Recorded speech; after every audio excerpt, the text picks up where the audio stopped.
Hello, അസ്സാം വലൈക്കും.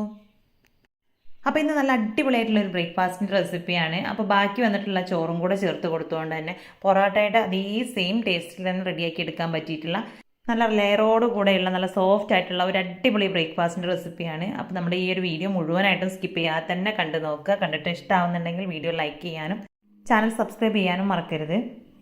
അപ്പോൾ ഇത് കഴിക്കാനായിട്ട് നമുക്ക് സെപ്പറേറ്റ് കറിയുടെ ഒന്നും ആവശ്യമില്ല. കുട്ടികൾക്കൊക്കെ ഒരുപാട് ഇഷ്ടപ്പെടുന്ന നല്ല അടിപൊളിയായിട്ടുള്ള ഒരു ഐറ്റം തന്നെയാണ്. അപ്പോൾ നമുക്ക് ഈ ഒരു വീഡിയോ കണ്ടു നോക്കാം.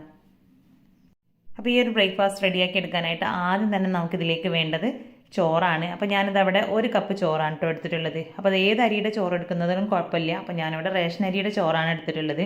അതിലേക്ക് 1/2 കപ്പ് വെള്ളവും കൂടെ ചേർത്ത് കൊടുത്ത് നല്ല രീതിയിൽ തന്നെ ഇതിനൊന്ന് അരച്ചെടുക്കാം. അപ്പോൾ അത് നല്ല ഫൈനായിട്ട് വേണം ഇതിനെ അരച്ചെടുക്കാനായിട്ട്.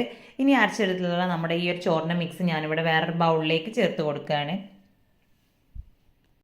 ഇനി അടുത്തതായിട്ട് നമുക്കിതിലേക്ക് ചേർത്ത് കൊടുക്കേണ്ടത് മൈദയാണ്. അപ്പോൾ ഞാനിവിടെ 2 കപ്പ് മൈദയാണ് കേട്ടോ ഇതിലേക്ക് ചേർത്ത് കൊടുത്തിട്ടുള്ളത്.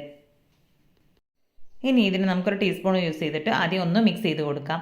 അതിനുശേഷം കൈ വെച്ചിട്ട് നല്ല രീതിയിൽ തന്നെ കുഴച്ചെടുക്കണം. അപ്പോൾ ഇത് നമ്മൾ ചോറൊക്കെ ചേർത്ത് കൊടുത്തതുകൊണ്ട് തന്നെ പൊടി ആദ്യം തന്നെ കൈ വെച്ച് കുഴച്ചെടുക്കുന്ന ആ ഒരു സമയത്ത് കയ്യിലൊക്കെ ഫുള്ളായിട്ട് ഒട്ടിപ്പിടിക്കാനുള്ള സാധ്യതയുണ്ട്. അപ്പോൾ ആദ്യം ജസ്റ്റ് ഇതേപോലെ ഒന്ന് മിക്സ് ചെയ്തെടുത്തതിന് ശേഷം പിന്നെ കൈ വെച്ചിട്ട് കുഴച്ചെടുത്താൽ മതി. അപ്പോൾ ഇതിലേക്ക് നമ്മൾ ചോറ് എത്രയാണോ എടുക്കുന്നത് അതിൻ്റെ ഡബിളായിട്ട് നമ്മൾ മൈദ എടുക്കാം. അപ്പോൾ സെയിം രീതിയിൽ തന്നെ ഗോതമ്പ് പൊടി വെച്ചിട്ടും റെഡിയാക്കി എടുക്കാം കേട്ടോ. അപ്പോൾ നമ്മൾ മൈദ വെച്ചിട്ട് ചെയ്തെടുക്കുന്ന സമയത്താണ് നമുക്ക് ശരിക്കും ആ ഒരു പൊറോട്ടയുടെ ടേസ്റ്റ് കിട്ടുന്നത്. അപ്പോൾ എല്ലാം കൂടെ ഞാനവിടെ മിക്സ് ചെയ്തെടുത്തിട്ടുണ്ട്. ഇനി ഇതാ കൈ വെച്ചിട്ട് തന്നെ നല്ല രീതിയിൽ കുഴച്ചെടുക്കാം. അപ്പോൾ ഇനി ഇതിലേക്ക് എക്സ്ട്രാ വെള്ളമൊന്നും ചേർത്ത് കൊടുക്കേണ്ട ആവശ്യമില്ല. നമ്മുടെ ഈ ഒരു ചോറിൽ തന്നെ ചേർത്ത് കൊടുത്തിട്ടുള്ള ആ ഒരു വെള്ളത്തിൻ്റെ നനവ് വെച്ചിട്ടാണ് ഇപ്പോൾ നമ്മളിതിവിടെ കുഴച്ചെടുക്കുന്നത്. അപ്പോൾ ഫസ്റ്റ് ഇതാ കുഴച്ചെടുക്കാൻ ഇതേപോലെ ചെറിയൊരു ബുദ്ധിമുട്ടുണ്ടാവും കേട്ടോ. അപ്പോൾ അതാ കുറച്ച് സമയം കഴിയുമ്പോഴേക്കും നല്ല രീതിയിൽ തന്നെ കിട്ടും കേട്ടോ. അപ്പോൾ ഇതേ രീതിയിൽ നമുക്ക് ബൗളിലിട്ടിട്ട് തന്നെ കുഴച്ചെടുക്കാൻ ബുദ്ധിമുട്ടാണെങ്കിൽ കൗണ്ടർ ടോപ്പിലിട്ടിട്ട് നല്ല രീതിയിൽ തന്നെ ഒന്ന് കുഴച്ചെടുത്താൽ മതി. ഇനി ഇതാ കുഴച്ചെടുത്തിട്ടുള്ള ഈ ഒരു മാവിന് മുകളിലേക്ക് ഞാനിവിടെ കുറച്ചൊന്ന് ഓയിൽ സ്പ്രെഡാക്കി കൊടുക്കുന്നുണ്ട്. അപ്പോൾ അതിൻ്റെ മുകളിലും താഴെയായിട്ട് ഞാൻ കുറച്ച് സ്പ്രെഡാക്കി കൊടുത്തിട്ടുണ്ട് കേട്ടോ. ഇനി നമ്മൾ വെച്ച് കൊടുക്കുന്ന പാത്രത്തിൽ ആദ്യം ഓയിലാക്കി കൊടുത്തതിന് ശേഷം അതിന് മുകളിലേക്ക് നമ്മുടെ ഈ ഒരു മിക്സ് വെച്ച് കൊടുത്താലും മതി.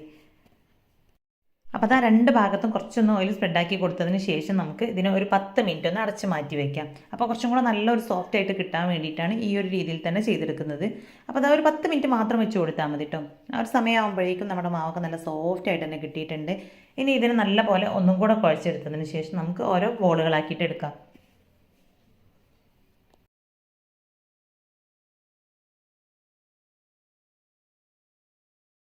അപ്പോൾ അത്യാവശ്യം നല്ല രീതിയിൽ ഫോഴ്സ് കൊടുത്തിട്ട് തന്നെ വേണം കേട്ടോ നമ്മളിത് കുഴച്ചെടുക്കാനായിട്ട്. അപ്പോഴാണ് നമ്മുടെ പലഹാരം നല്ല രീതിയിൽ സോഫ്റ്റ് ആയിട്ട് കിട്ടുകയുള്ളൂ. ഇതിന് അത്യാവശ്യം വലുപ്പത്തിലുള്ള ഓരോരോ ബോളുകളാക്കിയിട്ട് എടുക്കാം. അപ്പോൾ മൊത്തമായിട്ടും ഞാനിപ്പോൾ അവിടെ 8 ബോൾസ് ആക്കിയിട്ടാണ് എടുത്തിട്ടുള്ളത്. അപ്പോൾ അത്യാവശ്യം വലുപ്പത്തിൽ തന്നെയാണ് കേട്ടോ ഞാനിവിടെ ബോൾസ് ആക്കി എടുത്തിട്ടുള്ളത്. അപ്പോൾ അത് 2 കപ്പ് മൈദ വെച്ചിട്ട് നമ്മളിവിടെ 8 ബോൾസ് റെഡിയാക്കി എടുത്തിട്ടുണ്ട്. ഇനി ഇതിനെ നമുക്ക് ഓരോന്നും പരത്തിയെടുക്കാം.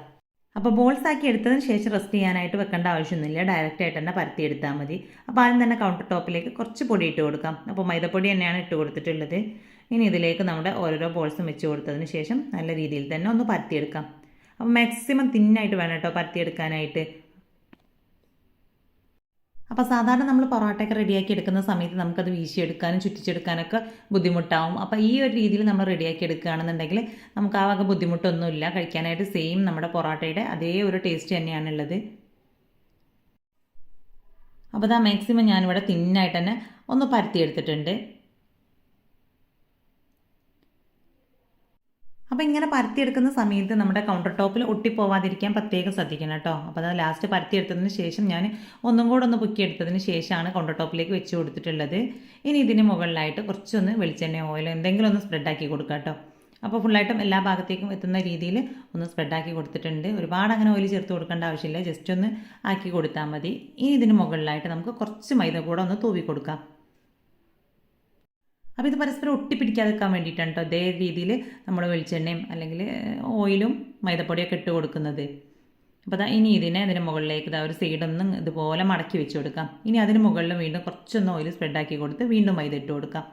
അങ്ങനെ ഓരോ ലെയർ ചെയ്തെടുക്കുന്ന സമയത്തും സെയിം തന്നെ നമ്മൾ റിപ്പീറ്റ് ചെയ്യുക കേട്ടോ. കുറച്ചൊന്ന് ഓയിൽ സ്പ്രെഡാക്കി കൊടുക്കുക, വീണ്ടും മൈദ ഇട്ട് കൊടുക്കുക. അപ്പോഴാണ് നമുക്കിത് നല്ല ലെയറായിട്ട് തന്നെ കിട്ടുകയുള്ളൂ. അപ്പോൾ അങ്ങനെ ഒരുപാട് ഓയിൽ അങ്ങനെ ചേർത്ത് കൊടുക്കേണ്ട ആവശ്യമില്ല. ജസ്റ്റ് ബ്രഷ് വെച്ചിട്ട് ഇങ്ങനെ ഇതുപോലെ സ്പ്രെഡാക്കി കൊടുത്താൽ മതി. അപ്പോൾ ആദ്യം ഈ ഒരു രീതിയിൽ ഫുള്ളായിട്ട് ഫോൾഡ് ചെയ്തെടുത്തതിന് ശേഷം വീണ്ടും നമുക്കിതിനെ ചെറിയ രീതിയിൽ തന്നെ ഒന്നും കൂടെ ഫോൾഡ് ചെയ്തെടുക്കണം.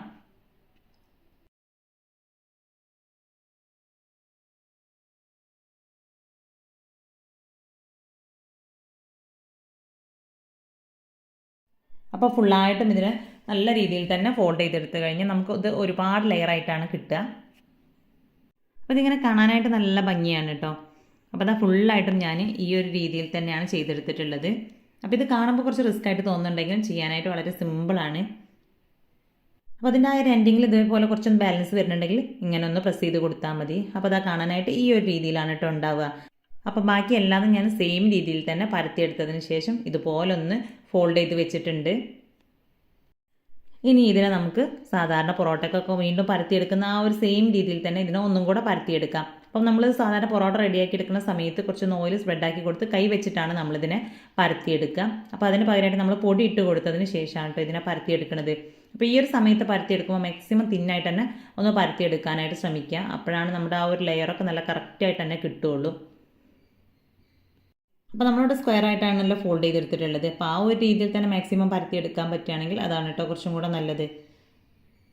അപ്പോൾ ലാസ്റ്റ് ഇതേപോലെ പരത്തിയെടുക്കുന്ന സമയത്ത് വളരെ കുറച്ച് മാത്രം പൊടി ഇട്ട് കൊടുത്താൽ മതി കേട്ടോ. അപ്പോൾ ഞാനിത് അതിലുള്ള എക്സ്ട്രാ പൊടി കൂടെ ഒന്ന് തട്ടിയെടുത്തിട്ടുണ്ട്. ഇനി നമുക്ക് പാനിലേക്ക് കുറച്ചൊന്ന് ഓയിൽ സ്പ്രെഡാക്കി കൊടുത്തതിന് ശേഷം പരത്തിയെടുത്തിട്ടുള്ള നമ്മുടെ ഈ ഒരു പത്തിരി ഇതിലേക്ക് വെച്ച് കൊടുക്കാം. അപ്പോൾ അതാ ഒരു സൈഡ് ഏകദേശം ഇങ്ങനെ കുക്കായി വരുന്ന സമയത്ത് ചെറിയ ചെറിയ ബബിൾസ് ആയിട്ട് വരും. ആ ഒരു സമയത്ത് നമുക്ക് ഇതിന് മുകളിലായിട്ട് വീണ്ടും കുറച്ച് ഓയിലും കൂടെ ഒന്ന് സ്പ്രെഡാക്കി കൊടുത്ത് നമുക്കിതിനെ വീണ്ടും തിരിച്ചിട്ട് കൊടുക്കാം. അപ്പോൾ ഓരോ റോളും ഡയറക്റ്റ് ആയിട്ട് തന്നെ പരത്തി എടുത്തതിന് ശേഷം നമുക്ക് സ്റ്റൗവിലേക്ക് ഇട്ട് കൊടുത്താൽ മതി കേട്ടോ. അപ്പോൾ ഇത് കുക്കായി വരുന്ന സമയത്തിൻ്റെ ഉള്ളിൽ തന്നെ നമുക്ക് അടുത്തതും പരത്തിയെടുക്കാം. അപ്പോൾ ഇത് നമ്മൾ ഓരോന്ന് തിരിച്ചിട്ട് കൊടുക്കുന്ന സമയത്തും ഇതിൻ്റെ മുകളിൽ ഓയിൽ സ്പ്രെഡാക്കി കൊടുക്കുന്നുണ്ടെങ്കിലും ഒരുപാട് അങ്ങനെ ഓയിൽ ആവുന്നൊന്നും ഇല്ല കേട്ടോ. നമ്മളതൊന്ന് ബ്രഷ് ചെയ്ത് കൊടുക്കുന്നതല്ലേ ഉള്ളൂ. അപ്പോൾ എല്ലാ ഭാഗത്തേക്കും ആ ഒരൊറ്റ ബ്രഷിലുള്ളത് തന്നെ നമുക്ക് സ്പ്രെഡാക്കി കൊടുക്കാനായിട്ട് ഉണ്ടാവും. അപ്പോൾ ഇത് നമ്മളിങ്ങനെ തിരിച്ചിട്ട് കുക്ക് ചെയ്തെടുക്കുന്ന സമയത്ത് അത്യാവശ്യം നല്ല രീതിയിൽ തന്നെ പൊങ്ങി വരും. അപ്പോഴാണ് നമുക്ക് ആ ഒരു ലെയറും നല്ല രീതിയിൽ തന്നെ കിട്ടും കേട്ടോ. അപ്പോൾ അത് രണ്ട് സൈഡും അത്യാവശ്യം ഗോൾഡൻ കളറായി വന്നിട്ടുണ്ട്. ഇനി നമുക്കിതിനെ പാനിൽ നിന്നും മാറ്റി കൊടുക്കാം. അപ്പോൾ സെയിം രീതിയിൽ തന്നെയാണ് ഞാൻ ബാക്കിയുള്ളതെല്ലാം തന്നെ ഇവിടെ കുക്ക് ചെയ്തെടുത്തിട്ടുള്ളത്. അപ്പോൾ അതാ ഇതുപോലെ നമ്മൾ തുറന്ന് നോക്കുന്ന സമയത്ത് ഒരുപാട് ലെയറായിട്ടാണ് കേട്ടോ ഇതുള്ളത്. അപ്പോൾ നമ്മളിത് ലെയറാക്കി കൊടുക്കുന്നതിനനുസരിച്ചാണ് നമ്മളിത് കുക്ക് ചെയ്തെടുക്കുന്ന സമയത്ത് നമുക്കിതിലേക്ക് ആ ഒരു ലെയർ വരുള്ളൂ. അപ്പോൾ നല്ല തിന്നായിട്ടാണ് ഓരോ ലെയറും ഉള്ളത്. നമ്മൾ കടലാസ് പോലെ തിന്നായിട്ടുള്ളതെന്നൊക്കെ പറയില്ലേ, ആ ഒരു രീതിയിൽ തന്നെയാണ് നമുക്ക് ഓരോ ലെയറും കിട്ടിയിട്ടുള്ളത്. നല്ല സോഫ്റ്റാണ് ഇത് കഴിക്കാനായിട്ട്. അതേപോലെ തന്നെ നല്ല ടേസ്റ്റുമാണ്. സാധാരണ നമ്മൾ പൊറോട്ട കഴിക്കുന്ന സെയിം ടേസ്റ്റ് തന്നെയാണ് കേട്ടോ ഇതിനുള്ളത്. അപ്പോൾ ഇത് ചൂടോട് കൂടെ തന്നെ കഴിക്കുന്ന ഒരു സമയത്ത് നമുക്ക് ഇതിലേക്ക് സെപ്പറേറ്റ് കറിയുടെ ഒന്നും ആവശ്യമില്ല. അപ്പോൾ ഇത് ബ്രേക്ക്ഫാസ്റ്റ് ആയിട്ടോ ഡിന്നർ ആയിട്ടോ ഒക്കെ നിങ്ങൾക്ക് റെഡിയാക്കി എടുക്കാവുന്നതാണ്. അപ്പോൾ ഇന്നത്തെ നമ്മുടെ ഈ ഒരു വീഡിയോ ഇഷ്ടമായിട്ടുണ്ടെങ്കിൽ ലൈക്ക് ചെയ്യുക.